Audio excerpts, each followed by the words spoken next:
As you can see, question number 31 is the most stupidest and most easiest question of this IHBAS 24 paper.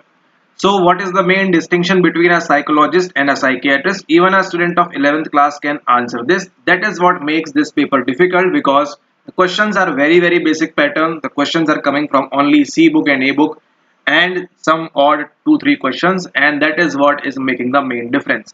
The more you are stick to the basic portion, the more better or the more good for you, and the more you deviate yourself from the basic preparation, it gets way harder. Now, welcome back everyone to the third part of this IHBS series. I hope you have watched the first part till 20 questions. I mean the both part 1 and 2. Without wasting further time, what is the correct answer? A difference between a psychologist and a psychiatrist is, okay, a psychologist prescribes medication. If you have seen anyone, just make a FIR for them, because a psychologist cannot prescribe a medication. Okay, you will never see in your entire life that a psychologist is prescribing medication while a psychiatrist does not. Okay, now this is just opposite. Obviously, a psychiatrist, if you have ever, I mean, if you have any friend or your friend who is a psychiatrist, or if you have watched that movie, what movie? Let's not talk about the movie right now, because option number B, a psychiatrist can prescribe medication while a psychologist typically, yes, that is why it is mentioned typically cannot. Okay, typically cannot. Yes, absolutely right. Option number B is the correct answer over here. A psychologist focuses on physical health. A psychologist focuses on physical health while a psychiatrist focuses on mental health. A psychologist focuses on physical health. Okay, then what a physiologist, or maybe whatever we don't want to know about that, MD medicine, all those things. This is the wrong answer. A psychiatrist treats children while a psychologist treats adults. Again, a wrong option over here. Okay. Now we can also say that Alfred Binet's scale 1905 was for children and a psychologist treat adults. WAIS was for your adults. Okay. Now I hope you know what is the mean of WAIS and what is the standard deviation for the WAIS. If you know, don't forget to comment down below. Now, moving forward to the next one, which psychologist proposed the concept of ZPD, Zone of Proximal Development? This question is directly from your NCERT. NCERT. Jean Piaget, Jean Piaget, whatever you want to pronounce, Erik Erikson, no, Lev Vygotsky, no, Sigmund Freud, no. What is the correct answer? See, what Jean Piaget has given to us, he has talked about the cognitive development, he has talked about the heteronomous morality and one more morality. And Erik Erikson, why Erik Erikson? Erik Erikson is favorite topic. I can guarantee you 100% that definitely about what stages of this psychosocial development question is going to come again, because in previous 1 and 2 part as well there was a question on Erik Erikson. So Erik Erikson, Jean Piaget, Lev Vygotsky, Sigmund Freud, guaranteed question is going to come in 2025 as well, and we will see when that will come. Okay, so what is the correct answer? Correct answer is yours, Sigmund Freud. No. Why Sigmund Freud?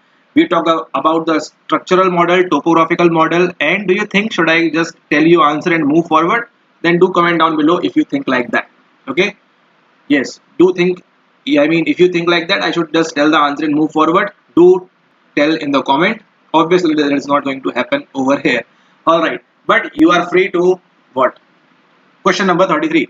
Which psychological process is the Stroop effect most closely associated with? Now we are talking about the Stroop effect over here. If you want to know what is Stroop effect, you can just Google, you will get the answer. But I don't think it is mentioned in any book. I guess in one book that is dedicated for the social psychology, this Stroop effect is given. Apart from that, it is not mentioned in a straightforward way. Okay, maybe you can find in any book, but not much. But that is why solving UGC NET PYQs becomes very IMP. Anyways, if you don't solve UGC NET PYQ, still you are going to make or clear the examination. And if you solve, then only what happens is the chances increases of you getting clear. Now, because you will be more sure, you will be more what? You will be more attentive. You will have a wide range of topics. Now, memory retrieval, no. Attention, it is associated with your attention, the Stroop effect. I guess it is for your automaticity of reading. Okay, so you can check for the more info. Obviously not the perception and not the language development. So as they have mentioned the language development, what is the thing you should know? You should know about the morphemes, you should know about the phonemes, you should know about the syntax, you should know about the pragmatics, as well as you should know about the cognitive universalism and things like that. More on that, you should know the B.F. Skinner, what he talked about language development, what John, not John Piaget, what was that name? I'm not able to recall right now. What a good name. Yes, Noam Chomsky, what he talked about that, as well as the Wolf Shapiro hypothesis. Yes, obviously Jean Piaget is also associated with your language development thing. Okay, so these all topics, if you cover, then obviously you are going to answer it correctly about language development. But what is the correct answer? It has to do with our attention, not with the memory retrieval, not with the perception, and not with the language development. Now see again, which phenomena describes improved performance on tasks in the presence of other or tasks. Okay, in the presence of others. So I guess we have already discussed this thing. What is going to be the correct answer in this particular question? Why? Because you know one phenomena that is called as social loafing, and if you are watching my videos, then you know what image I am going to show you right now. Okay, that ropeway one, not ropeway, but that rope tug of war, that image. So that is social loafing. But what we are talking about, the phenomena which describes improved performance on task in the presence of others. So let's suppose if you are a actor, if you are a dancer, if you are a singer, and you are singing alone in your bathroom in front of your mirror, tell me who is the best singer or best actor or best dancer.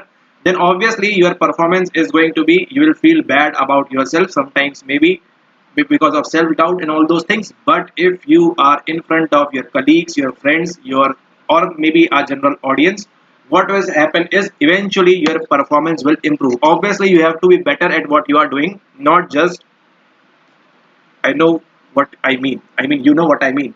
Okay, so what is the correct answer? Option number B, social facilitation. I mean, social facilitation is the correct answer. See, group of polarization, and we have already discussed in one of our PYQs that it is not about the group of polarization.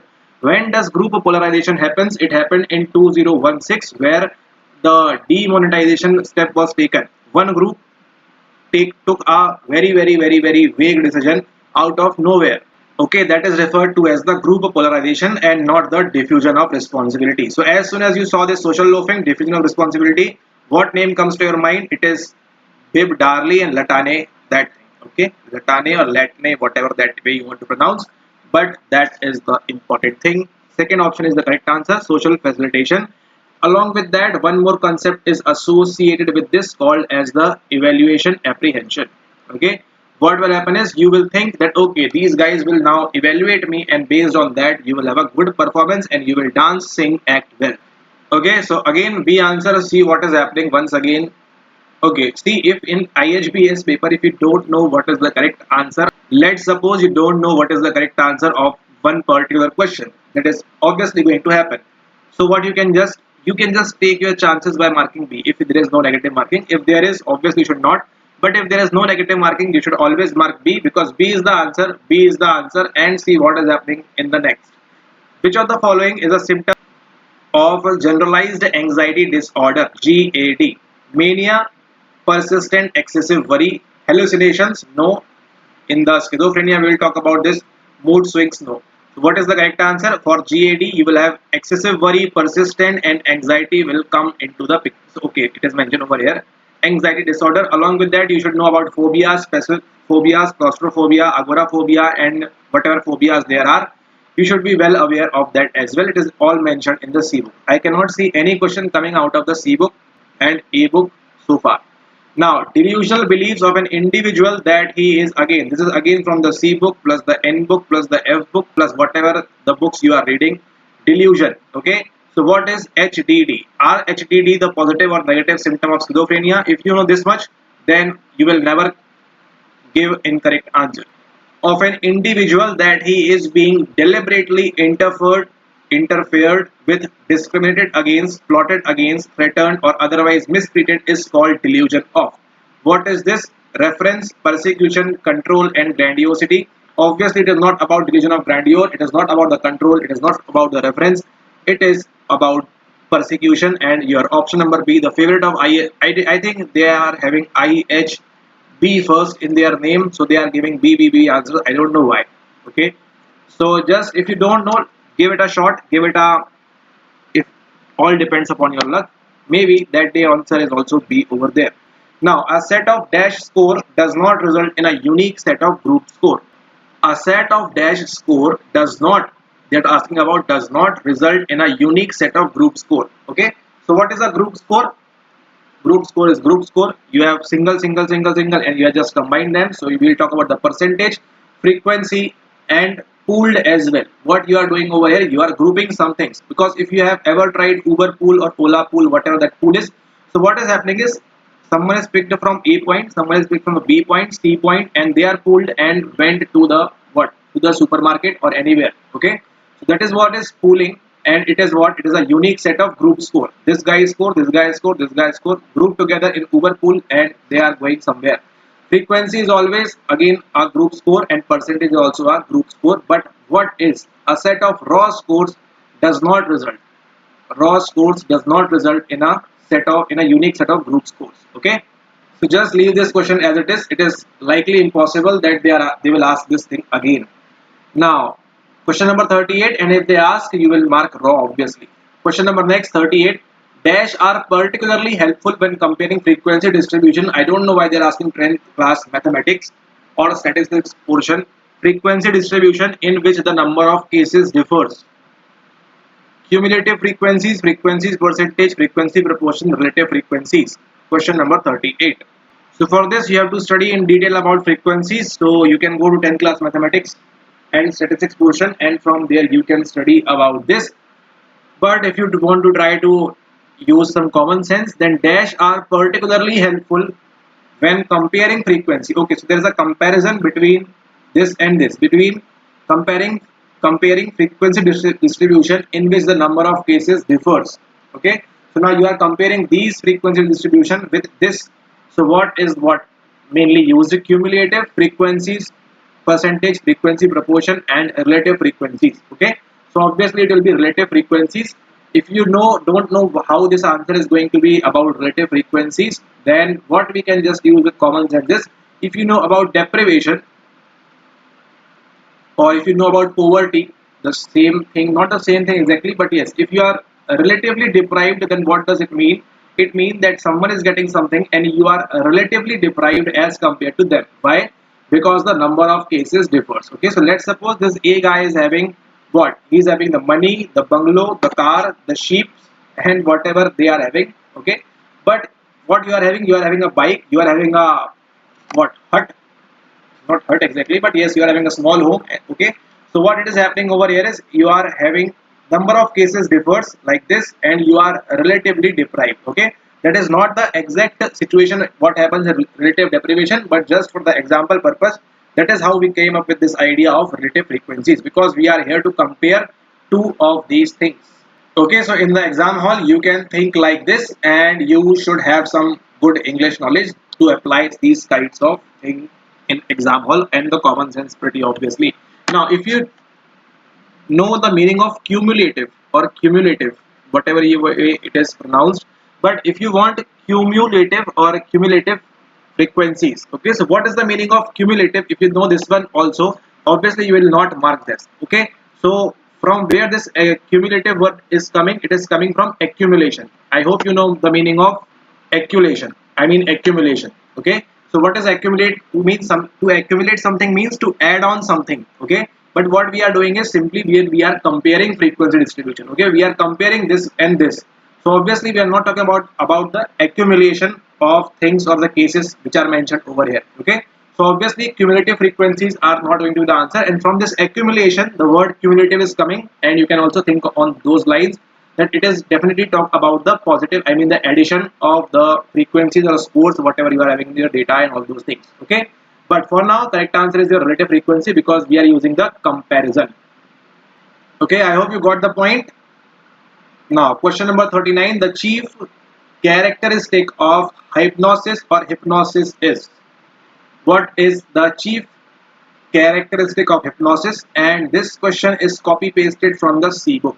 The chief characteristic of hypnosis, copy pasted from C book. Do you want to see the magic? Wait till the last end of the video. We'll show you, I will show you this thing. Okay, why reading books is very IMP. Now heightened arousal, see, let's talk about that in another video. Heightened arousal, increased suggestibility, enhance creativity, oh my goodness, and increase the self-esteem. Maybe this can be, but what is the chief characteristic of hypnosis is this is option number B, increased suggestibility. Someone or the patient or the client who is sitting over there, he or she is highly suggestible in that what hypnosis. That is what we'll figure out for now. Now moving forward, and if you don't have the C book and the A book, you can just what do you can just join the Telegram link in the description, and from there you can have the C book and the A book for a shorter period of time, because you can just join and take these books. Now moving forward to the last one, which factor is an organizational stressor leading to job related stress? Isn't it a what? A common sense question for you all. Let's suppose you are students of geography. Okay, let's suppose you all are students of geography. Which factor is an organizational stressor? Okay, now we know what is a stressor, something that is hampering our productivity or things like that, and we know the meaning of organization as well. It can be a school, college, or not college but company and things like that, leading to job related stress. So we know about this thing as well. Job, what, where we will job, I mean where we will do the job in the company and things like that, and stress related to our job particularly. Okay, so family and economic problems, who will answer this? Come on, nobody will answer this. Political uncertainty, obviously not. Number of dependents in the family, why it will matter? Because we are talking about the job related stress, whatever stress you are having because of the job. Okay, so what is the correct answer? Pretty obvious. The task and role demands.